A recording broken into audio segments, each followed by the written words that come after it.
ચીનમાં યોજાયેલી 2 દિવસીય એસસીઓ સમિટ આજે પૂર્ણ થઈ ગઈ છે. વડાપ્રધાન નરેન્દ્ર મોદી આ સમિટમાં હાજર રહ્યા હતા અને આજે તેમણે આ સમિટે સંબોધન પણ કર્યું છે. અત્યારે જે વૈશ્વિક ઉથલપાથલનો માહોલ છે તે વચ્ચે આ ઓર્ગેનાઇઝેશન ખૂબ જ મહત્વપૂર્ણ છે અને આ સમિટ પણ ખૂબ જ મહત્વપૂર્ણ રહી છે. ત્યારે આવું જાણી લઈએ કે આખરે આ એસસીઓ શું છે, તેના ઉદ્દેશ કયા છે અને તેના સભ્ય દેશો કયા છે. નમસ્કાર, હું છું દીપાલી. શાંઘાઈ કોર્પોરેશન ઓર્ગેનાઇઝેશન એટલે કે એસસીઓ એ યુરેશિયન રાજકીય આર્થિક અને સુરક્ષા સંગઠન છે. વર્ષ 2001માં ચીનના શાંઘાઈમાં તેની સ્થાપના કરવામાં આવી હતી.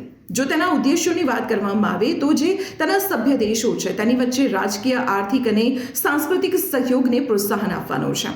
આ ઉપરાંત પ્રાદેશિક શાંતિ અને સ્થિરતા જાળવવાનું પણ છે. તેમજ આતંકવાદ છે, ઉગ્રવાદ છે કે પછી અલગતાવાદ છે તેનો સામનો કરવાનો પણ છે. એસસીઓ સંગઠનના કુલ 10 સભ્યો છે અને આ સભ્ય દેશોમાં ભારતનો પણ સમાવેશ થાય છે. આ ઉપરાંત જો સભ્ય દેશોની વાત કરવામાં આવે તો તેમાં ચીન છે, Iran, Kazakhstan, Kyrgyzstan, Pakistan, Russia, Tajikistan, Belarus અને ઉઝબેકિસ્તાનનો સમાવેશ થાય છે. આ સંગઠન દુનિયાના કુલ ક્ષેત્રફળમાંથી લગભગ 24% ક્ષેત્રફળને આવરી લે છે અને જો જનસંખ્યાની વાત કરવામાં આવે તો વિશ્વની વસ્તીના 42% જનસંખ્યાને આ સંગઠન આવરી લે છે અને એ રીતે જોવા જઈએ તો દુનિયાનું સૌથી મોટું આ સંગઠન છે અને તેના દ્વારા લેવાયેલા એક નિર્ણયની સમગ્ર દુનિયા પર ખૂબ જ મોટી અસર પડે છે.